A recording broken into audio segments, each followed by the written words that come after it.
Masechet Yoma Daf Samertet, on va commencer au milieu de la page. À partir des mots Uba Medina Lo. Et dans la Médina, on n'a pas le droit. De quoi s'agit-il? Il s'agit de l'interdiction pour un Kohen de sortir à l'extérieur du Beth Amikdash avec des vêtements sacerdotaux.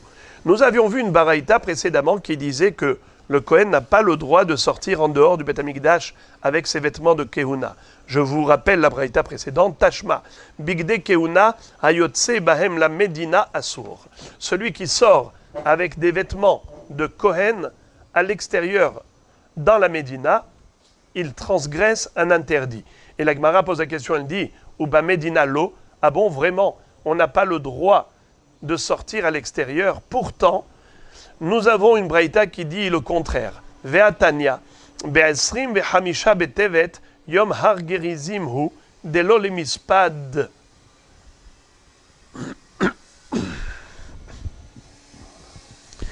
Le 25 Tevet, c'est un jour de joie. La baraïta nous dit qu'on n'a pas le droit de jeûner ou de faire des oraisons funèbres en ce jour joyeux. Et qu'est-ce qui s'est passé? Pourquoi ce jour est devenu un jour heureux du calendrier juif? C'est le jour qu'on appelle Yom Har Gerizim, le jour du mont Gerizim. Alors on n'y comprend absolument rien, mais la Braïta va nous expliquer et nous raconter une très belle histoire. Yom Shebikshu Kutim et Bet Elohenu me Alexandros Mogdon la Harivo.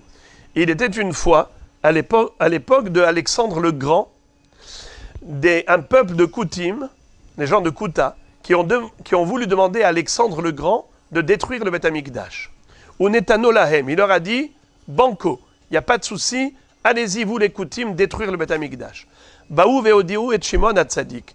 Alors on est venu informer le Kohen Gadol de l'époque, qui s'appelait Shimon Hatzadik. Maasa, qu'a-t-il fait? Lavash bigde keuna, venit atev bigde keuna. Il s'est enveloppé et vêtu des 8 vêtements sacerdotaux qui étaient extraordinaires. Umiyakire Israël Imo. Il a demandé aux notables de Jérusalem de venir avec lui. Ve avukot shel ur beidehem. Tous, ils sont sortis pendant la nuit avec des torches de feu dans la main. Ve chol halayla halalu olchim itzadze ve halalu olchim itzadze. Et pendant toute la nuit, on avait 2 camps qui allaient les uns envers les autres. D'un côté, les Koutim, qui allaient vers Alexandre le Grand, et de l'autre côté, on avait les Bnei Israël qui allaient vers Alexandre le Grand, qui étaient donc en train d'arriver au milieu. Et qu'est-ce qui se passe? Jusqu'à l'aube. Lorsque le jour s'est levé, à Marlahem, Alexandre le Grand, Alexandre de Macédoine, il voit de loin le Kohen Gadol vêtu avec les 8 vêtements sacerdotaux. Il voit Shimon Hatzadik. À Marlahem, Mihalalou. Il a dit à ces hommes, qui sont ces gens-là? Amroulo Yehudim Shemardou Becha. C'est les Juifs qui se sont rebellés contre toi, qu'il faut détruire leur Beth Amikdash. Kevan She'egi ale Antiperas. Dès qu'il est arrivé dans l'endroit qui s'appelle Antiperas, Zarha Hama. Voilà que le soleil a brillé, on arrive au net, où Pagrouz est basé.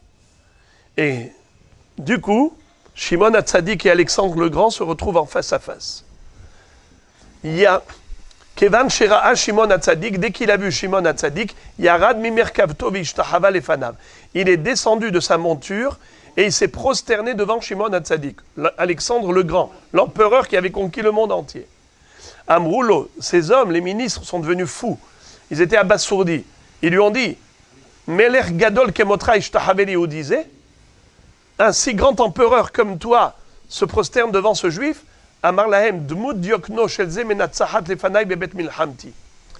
La silhouette de cet homme, je la vois dans toutes mes guerres.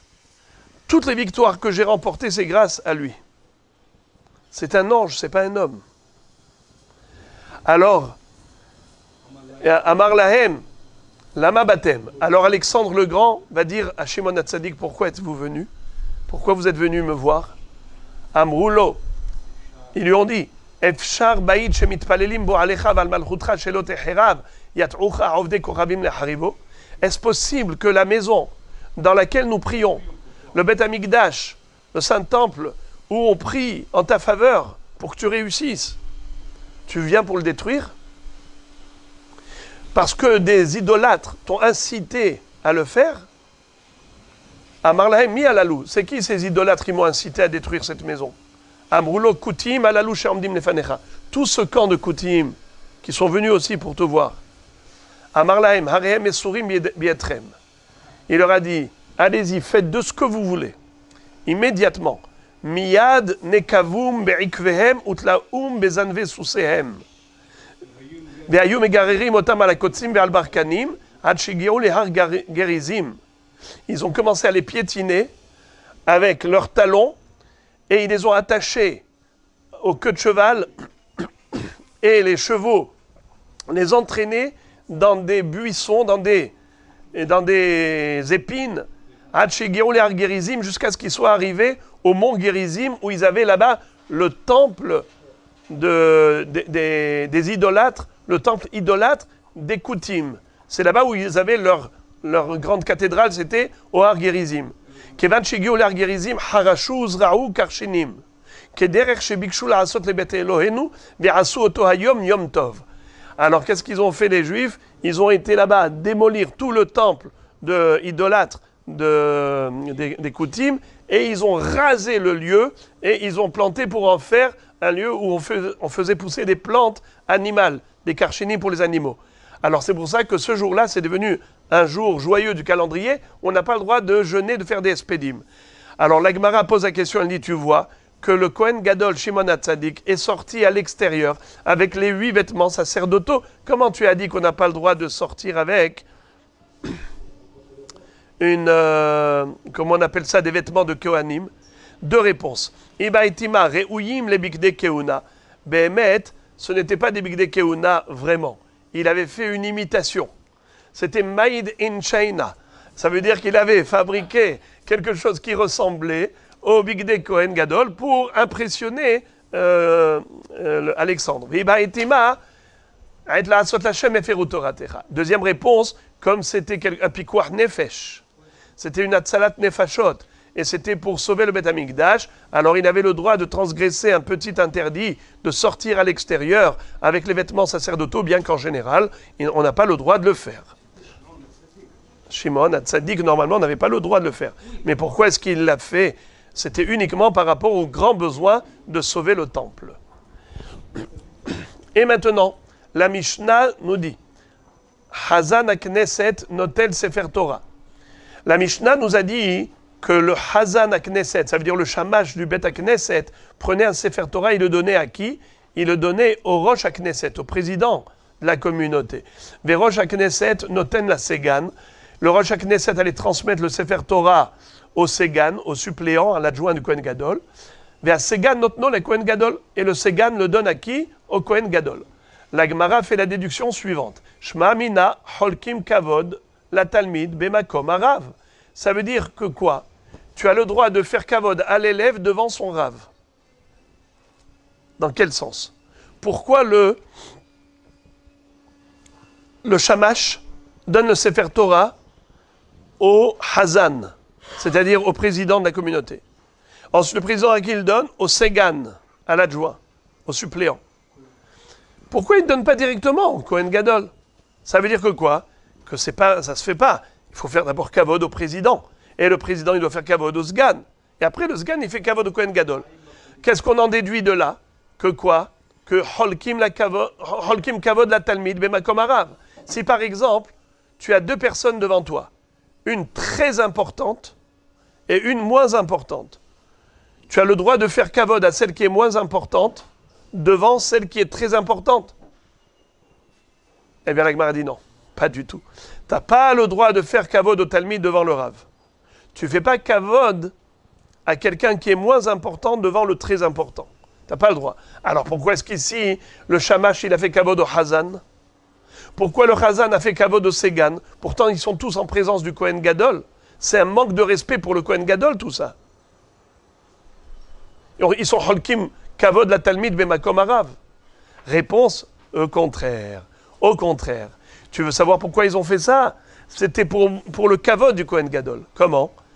Ils montrent qu'en dessous du Kohen Gadol, l'échelle hiérarchique, elle est très nombreuse. C'est-à-dire qu'il y a plusieurs échelons.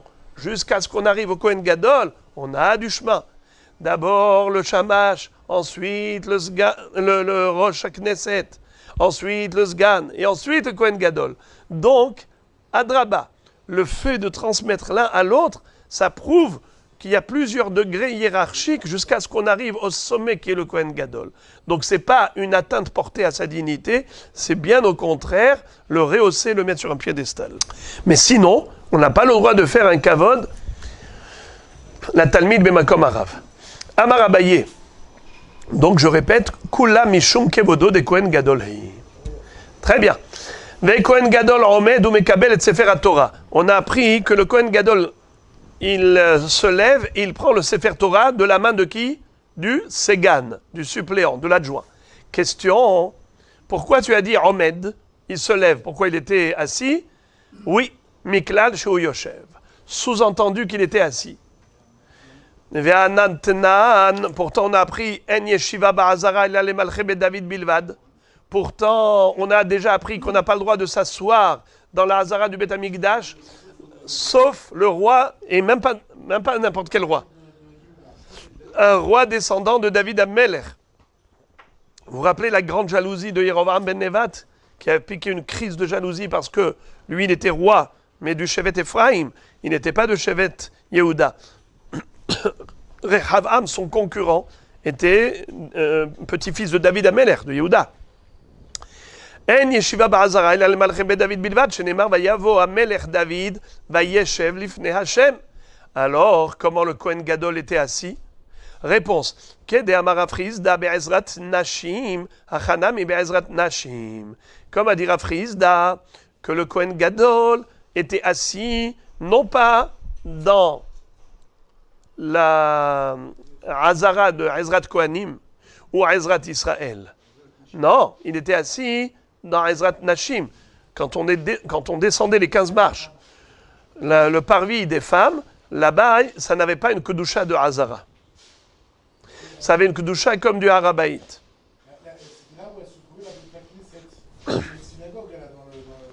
Exact. Alors la Gemara nous dit Ve'hecha itmar de Rav Chizda. Où est-ce qu'on a appris cette halakha de Rav Chizda qui dit que la Ezrat Nashim n'a pas la kedusha du Mikdash, elle a juste la kedusha de Harabait. Aha, par rapport à l'enseignement suivant. Metiv et Detania, Echan Korin Bo, réponse Ba'azara. Rabbi Eliezer ben Yaakov Omer, Beharabait. Sheneemar, Vaikra lifne harechov, Vaikra bo lifne harechov, asher lifne sha'ar hamayim. Ve'amar Rav Chizda, Be'ezrat Nashim. Qu'est-ce que ça veut dire? Il y a ici une mahloket, à savoir où est-ce que le Ezra Sofer a lu, où est-ce que Ezra Sofer, quand il a construit le Beth Amikdash, le deuxième, il a lu la Torah. C'est écrit Vaikra Ezra Sofer bo lifne harechov asher lifne sha'ar hamayim. Et d'après Tanakama, il disait Echan Korin bo Ba'azara. Rabbi Eliezer ben Yaakov Omer Beharabait. Ça veut dire que c'est une machloket où est-ce que le Kohen Gadol lisait la Torah. Est-ce qu'il lisait vraiment dans la Hazara, pas Ezrat Nashim, dans la vraie Hazara?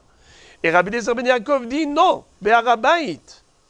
Comme il est écrit à propos de Ezra Sofer, qu'il a lu devant la rue, Lifnei harechov asher lifnei sha'ar hamayim. Donc on peut lire dans le Harabait. C'est une mahloket. La Gemara cherche à savoir, Rav Chizda, quand il a dit que le Kohen Gadol lisait dans la Ezrat Nashim, ça se rapporte à quoi? Ça se rapporte à la braïta suivante. Echa itmar de Rav Chizda, de Tanya. Echan Korin bo Ba'azara. Rabbi Eliezer ben Yaakov Omer Beharabait. Dans la braïta, on retrouve une mahloket entre les Tanaïm, Tanakama et Rabbi Eliezer ben Yaakov. Où est-ce que on lisait, où est-ce que le Kohen Gadol lisait la Torah? Selon Tanakama, il lisait dans la Hazara, dans le parvis. D'après Rabbi Eliezer ben Yaakov, dans le mont du temple. Sheneemar Vaikra bo lifnei harechov asher lifnei sha'ar hamayim. Rabbi Eliezer ben Yaakov, il cite un passouk de Ezra Sofer, qui lui avait reconstruit le Beth Amikdash, et il avait lu sur le Harabait, puisqu'il a lu Vaikra lifnei harechov, devant la rue, asher lifnei sha'ar hamayim. Donc ça veut dire qu'il était sur le mont du temple, pas à l'intérieur.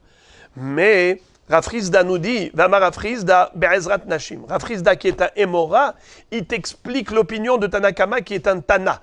Qu'est-ce qu'il a dit le Tana?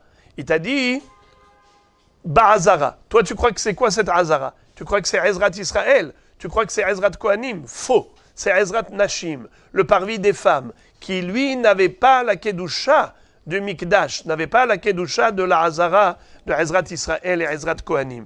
Ezrat Nashim, c'est comme Harabait. Et maintenant, la Gemara va nous interpréter un pasouk extraordinaire qui figure dans Nehemia. Puisqu'on a parlé de Ezra Sofer, on va parler maintenant de Nehemia qui était son collègue. Comme il est écrit, Vaïvarech Ezra et Hashem ha-Elohim ha-Gadol. Ezra a fait une bracha à Kadosh Baruch Hu, le Dieu Tout-Puissant. Maï Gadol, pourquoi est-ce qu'on appelle le grand Dieu? Amarav Yosef, Amarav Shegidelo Beshama Meforash.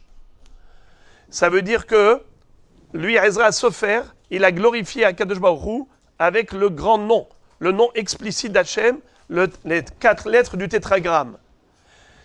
Rav Gidal Amar, Baruch Hashem Elohim Israël, Min ha'olam ve'ad ha'olam. Comment il a glorifié à Kadosh Baruch Hu? Il a agrandi son nom en disant Baruch Hashem, Min ha'olam ve'ad ha'olam.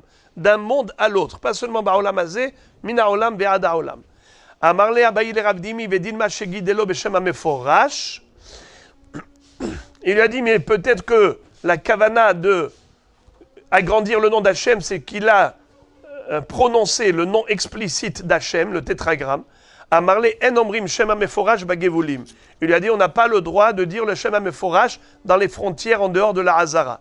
Et puisque Ezra était en dehors de la Hazara, c'est sûr qu'il n'a pas dit le shem hameforash. Alors qu'est-ce que ça veut dire qu'il a agrandi son nom? Ça veut dire qu'il a dit Baruch Hashem me'olam ve'ad olam. La Gemara dit Vélo, ah bon, on n'a pas le droit de dire le Shem HaMeforash à l'extérieur du Beth Amikdash.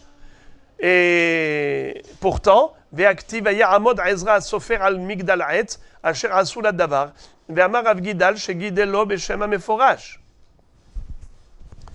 Ils ont fait, comment il s'appelle? À l'époque de Ezra, ils ont construit une tour de bois et Ya'amod Ezra à Sofer Al Migdal Ha'etz Asher Asu Ladavar.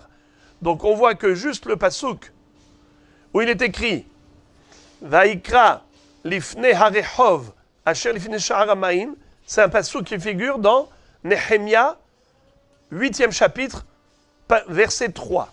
Et l'autre pasouk, c'est 8e chapitre, verset 4. Donc c'est 2 psukim qui se suivent.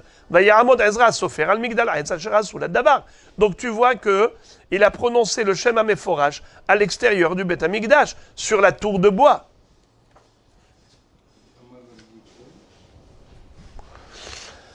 Réponse Hora'at Sha'a Haïta. C'était une exception. C'était une exception. On ne peut pas déduire une règle, une généralité d'une exception. En fait, nous avons ici plusieurs psukim. Regardez dans le pasuk Vaïvarech Ezra et Hashem ha-Elokim ha-Gadol. Ezra a béni le grand Dieu. Et on a dit il a béni le grand Dieu. Qu'est-ce que ça veut dire? On a une marloquette. D'après Rav Yosef, c'est qu'il a prononcé le Shem HaMeforash. D'après Rav Gidal, c'est qu'il a dit Baruch Hashem Eloké Israël min ha'olam ve'ad ha'olam. Comme on disait dans le Beth Amikdash. Mais Abaye a dit à Rav Dimi, pourquoi Rav Gidal n'a pas voulu dire que, comme Rav Yosef, que Vaïvarech, Ezra et Hashem Elokim Hagadol, il a glorifié le grand Dieu, ça veut dire que Gidlo Beshem Amforach, qu'il a prononcé le nom explicite d'Hachem. Pourquoi est-ce qu'il a été chercher l'histoire de Mina Olam Ve'ada Olam? Pourquoi est-ce que Rav Gidal n'a pas voulu être d'accord avec Rav Yosef? Il dit parce que, Amarlé, parce que, En Omrim, Shema Meforach, Bagvulim, parce qu'on n'a pas le droit de mentionner le nom d'Hachem à l'extérieur du Beth Amikdash. Donc c'est sûr. Puisque c'était en dehors du Beth Amikdash, il ne va pas dire le nom explicite d'Hachem. La Gemara dit Vélo, Ve'aktiv, Vaya'amod Ezra Sofer al Migdal Ha'etz, Asher Asu Ladavar, Ve'amar Rav Gidal, Shegidelo Beshem HaMeforash. Rav Gidal lui-même est d'accord que, juste après, ou plutôt juste avant, il avait prononcé le Shema Meforash. Alors Avgidal, qu'est-ce qui le gêne? Dans le Pasuk Dalet, où il est écrit, Vayaramod Ezra Sofer al Migdal Es Asher Asula Davar, et il dit là-bas, Guidelo Beshema Meforash. Et dans le Pasuk Vav, où encore une fois Ezra intervient, Vayivarech Ezra et Hashem Elokim Agadol, là-bas tu dis non, c'est pas avec le Shema Meforash, c'est rien que Mina Olam Verda Olam, c'est ça Elokim Agadol. Pourquoi? Pourquoi cette différence? Il dit comme ça. Hora'at sha'a haïta. Lorsqu'il a dû prononcer le Shema Meforash, c'est par rapport à une opération qu'on va voir tout de suite qui est passionnante, extraordinaire. C'est vrai que c'était en dehors du Beth Amikdash. Et il a mentionné le nom, le Shema Meforash, chose qu'on ne fait jamais. Mais là, c'était nécessaire pour une opération spéciale, Hora'at sha'a, à titre exceptionnel, et on va voir pourquoi. Mais lorsqu'il a béni le peuple juif, ça, c'est sûr qu'il n'a pas dit avec le Shema Meforash, c'est simplement qu'il a dit Baruch Hashem, me'olam ve'ad olam. Voilà. Alors, où est-ce que nous voyons cette Hora'at sha'a? Où est-ce que nous voyons que, exceptionnellement, il a mentionné le Shema Meforash? C'est par rapport à l'opération suivante. Va'izraku bekol gadol el Hashem Elohehem. Les Chachamim, les sages de la grande assemblée qui ont accompagné Ezra à Sofer, ils ont appelé au secours. Ils ont hurlé. Ils ont appelé Hachem au secours. Maï Amour, qu'est-ce qu'ils ont dit? Amarabi Tema Rabbi Yohanan, Baya, Baya, Vaya, Vaya, Haïnu Haïde Achreve le Migdasha, Vekalye le Chale, Vekatlinu le Kulu Tzadike, Veaglinu l'Israël Me'araon, Ve'adain Meraket Benan. Qu'est-ce que c'est que ça? Ils ont appelé Hachem au secours par rapport au Yetzer Hara de Avodah Zara. Le Yetzer Hara de l'idolâtrie était trop fort à l'époque du premier Beth Amikdash. C'était une attirance qui est inexplicable, qu'aujourd'hui on ne peut en aucun cas comprendre la force de ce mauvais penchant. L'attirance qu'il y avait pour l'idolâtrie était irrésistible presque. Les gens adoraient l'idole. Et c'est comme ça qu'il y a eu la destruction du premier Beth Amikdash. À cause de la Avodah Zara qu'il y avait à cette époque du premier Beth Amikdash. Et ils ont dit, maintenant on a reconstruit le deuxième. Mais on est menacé par le même Yetzer Hara. Il va nous détruire même celui-là. Pourquoi? Parce que ce Yetzer Hara, il a détruit Achreve le Migdasha. Il a détruit notre premier Beth Amikdash. Kalye le Echale. Et il a causé la brûlure, l'incendie du Echal. Les Katlinu, les Kulu Tzadeke. Et il a entraîné et déclenché la mort de tous les tzadikim qui ont été tués, massacrés à l'époque de la destruction du premier temple. Ve'aglinu les Israël Me'araon. Il nous a exilés pendant 70 ans. Ve'adain Meraket Benan. Et maintenant, ce Yetzer Hara, il danse encore parmi nous. On a reconstruit Beth Amikdash, il est encore là, celui-là. Alors, dans combien de temps encore il va nous détruire ce Beth Amikdash? Alors ils ont dit, il faut absolument qu'on demande à Dieu qu'il nous enlève ce Yetzer Hara. Pas possible, il est irrésistible. Et ils ont dit comme ça, maître du monde, Klum ya'avtelan, ela le kaboulé be'agra. Lo iu ba'inan velo agre ba'inan. Maître du monde, pourquoi tu nous as créé ce Yetzer Hara? C'est pour nous donner la chance et le mérite de le maîtriser, de le surmonter, de le dominer et d'avoir le mérite de le gagner. Et que, après l'avoir vaincu, on aura le mérite de l'effort. On aura une récompense. Mais Bono Shel Olam, s'il te plaît, on veut pas cette récompense. On veut ni le Yetzer Hara ni sa récompense. On retire de notre cœur et extirpe le Yetzer Hara de Avodah Zara.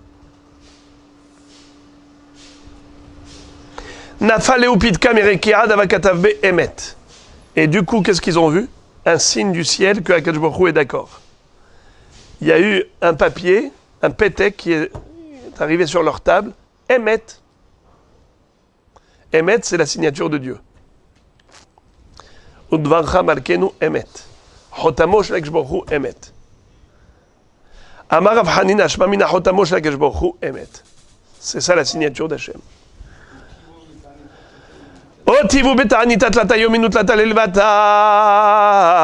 umsaruni alayu. Aïe, aïe, aïe, aïe, aïe, aïe, aïe, aïe. Ils ont jeûné pendant 3 jours et 3 nuits. Nafa kata kiguria denura mi bet kodshei kodashim. Et à l'issue des 3 jours, ils ont vu comme un petit lionceau de feu qui sortait du sein des saints du Beth Amikdash. Amar Lehu Navi le Israël, Zechariah Navi leur a dit, Haïnu Yitzra de Avodat Kochavim. C'est lui le Yetzer Hara de Avodah Zara. C'est lui le Yetzer Hara de Avodah Zara. Dans le sens où il était fort comme un lion, brûlant comme le feu dans le cœur. Et maintenant il est sorti. Et d'où il est sorti? Du Kodesh à Kodashim. Vous avez compris les amis? Où est-ce que Yetzer Hara il se cache? Dans l'endroit le plus sacré du monde. Là où il y a la Kedusha la plus grande, tu as la Toum'a la plus grande.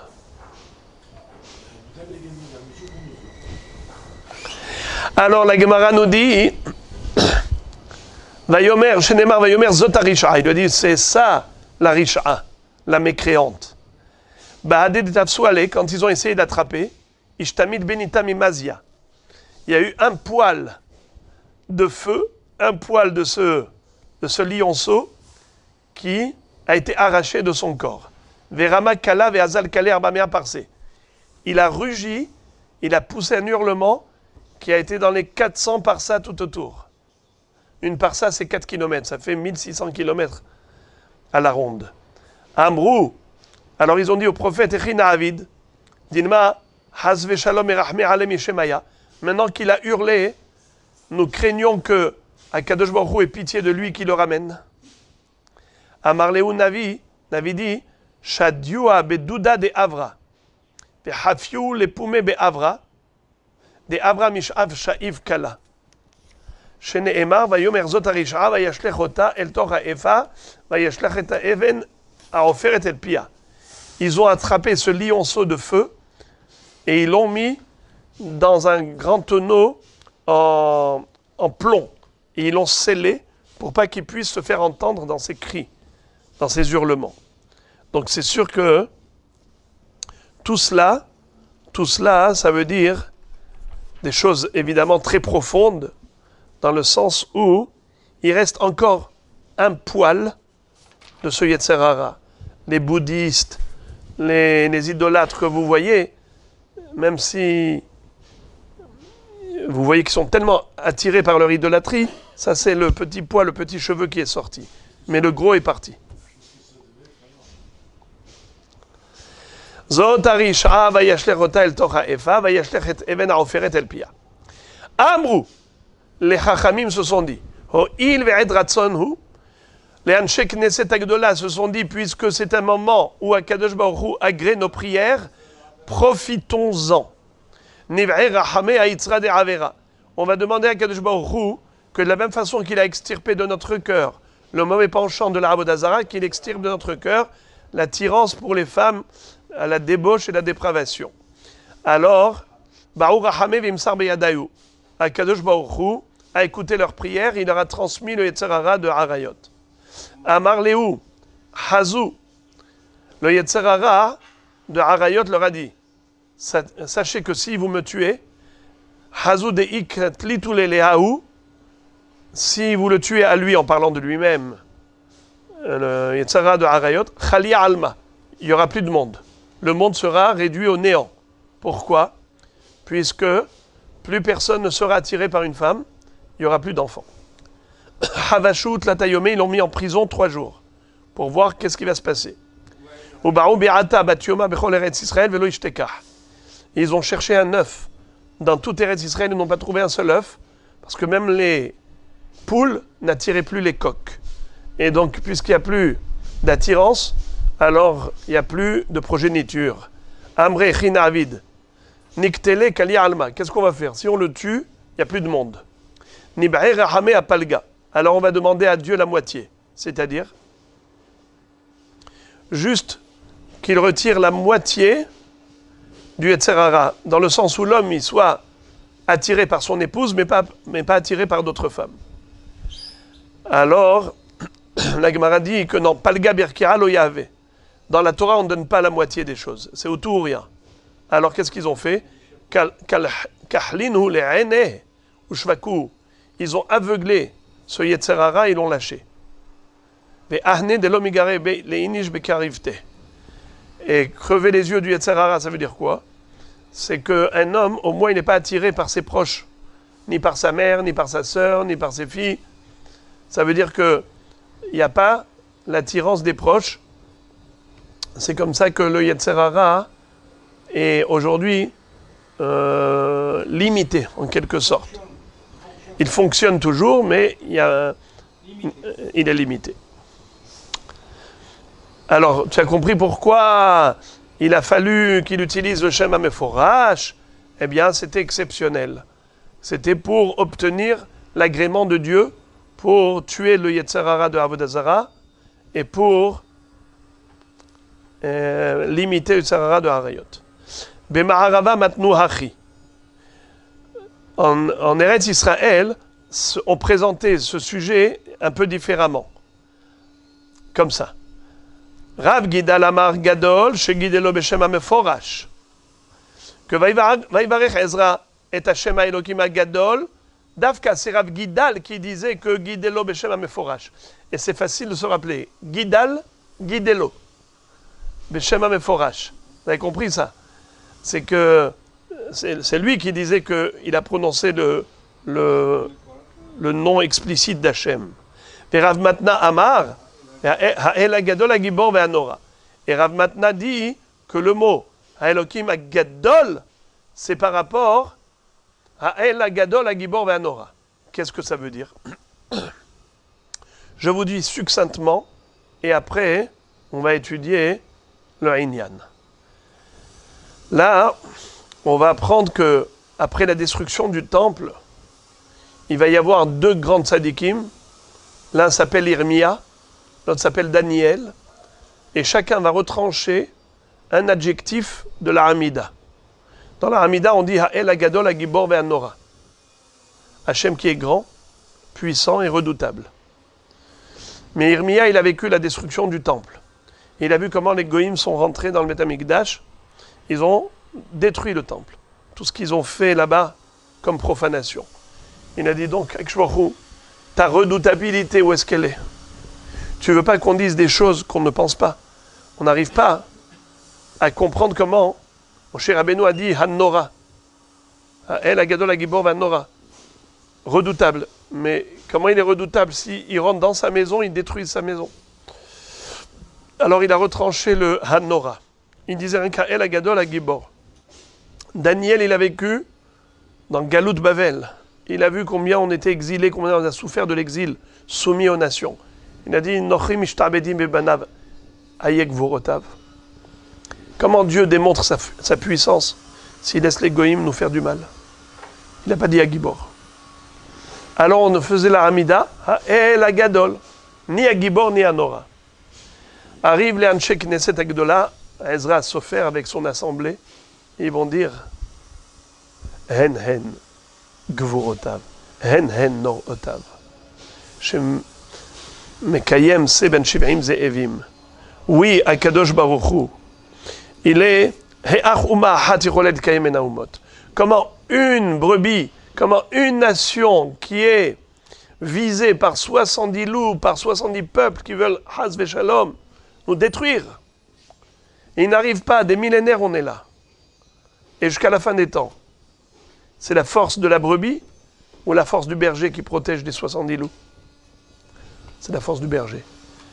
Ha'el HaGadol HaGibor VeHaNora. C'est ça sa force et sa redoutabilité. C'est que malgré toutes les hostilités, il maintient en vie la petite brebis. Alors, c'est ça le Inyan. Quand il va y varech et Elohim HaGadol, c'est qu'à ce moment-là, on disait que HaGadol. Et lui, ensuite, il a restauré HaGibor et HaNora. Veha de Rav Matna, Matia le Rabbi Yoshua ben Levi. Et la dracha de Rav Matna correspond à la dracha de Rabbi Yoshua ben Levi. De Amar Rabbi Yoshua ben Levi, Lama nikra sheman anshe knesset agdola. Pourquoi on les a appelés les sages de la grande assemblée? Sheheziru atara liyoshna. Ils ont rendu à Kadosh Baruch Hu la couronne qui lui revient comme avant. Ata Moshe Amara Ela Gadola Gibor Ve'ad Nora. Moshe Rabbeinu a écrit dans la Torah, Dieu grand, puissant, redoutable. Ata Irmia.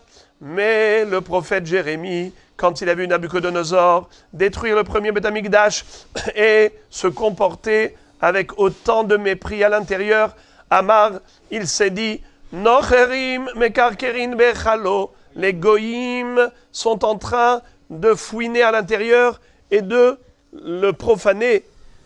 Comment peut-on dire Aye nor otav, où est la redoutabilité d'Hachem? Lo amar nora. Alors dans la Hamida, il ne disait plus Nora. Ata Daniel Amar Nochrim Ishtabedim Bebanav Ayek Vorotav. Daniel a dit, les goïms soumettent ses enfants à l'exil et à toutes sortes de persécutions. Où est la puissance qu'Hachem démontre? Lo Amar Gibor, il ne disait plus Gibor. Atu Inhu. Ils sont venus, eux. C'est qui eux? Les sages de la grande assemblée. Amrou, ils ont dit Adraba, au contraire. Zoïk Vurato, chez Kovesh et Yitzro. C'est ça la grandeur d'Ekshborou, c'est qu'il a la force de pulvériser les goïms, et il ne le fait pas. Pourquoi? Parce qu'il veut corriger ses enfants, mais bien que ce soit au détriment de sa maison, mais il se retient. Kovesh et Yitzro, Shenoten Erechapaim la Rechaim, il donne aux Rechaim une marge de manœuvre, il ne les détruit pas dans l'immédiat. Ve'eluen nor otav, ça c'est la force. Kovesh et Yitzro, c'est-à-dire, il est Kovesh son ratson. Il a un ratson et il est Kovesh son ratson. Il ne détruit pas, il pulvérise pas immédiatement les Rechaim. Ve'elu nor otav. Et c'est quoi les noraot, la redoutabilité d'Hachem? Chez Ilma les morao, chez la Kadosh Baruch Hu, et Achuma hatirolet kayem ben Naumot.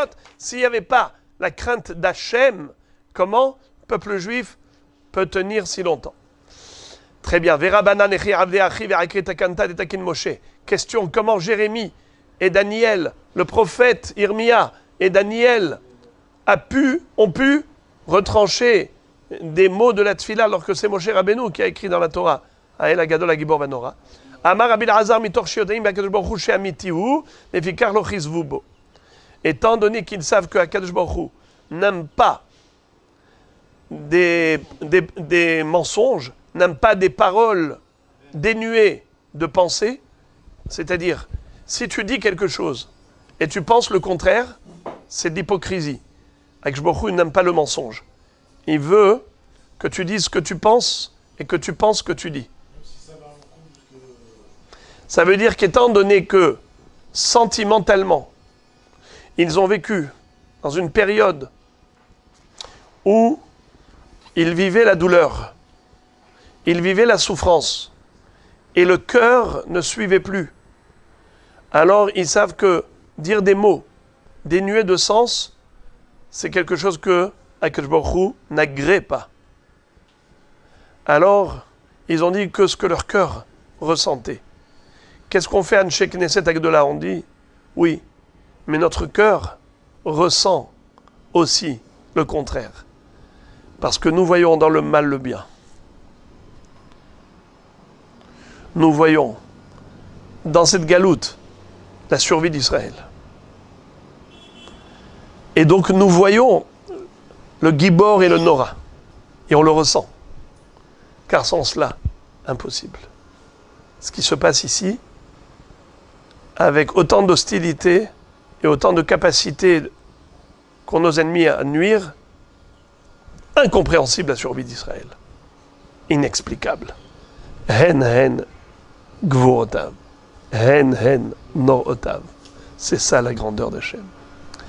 Bruchim tiyu.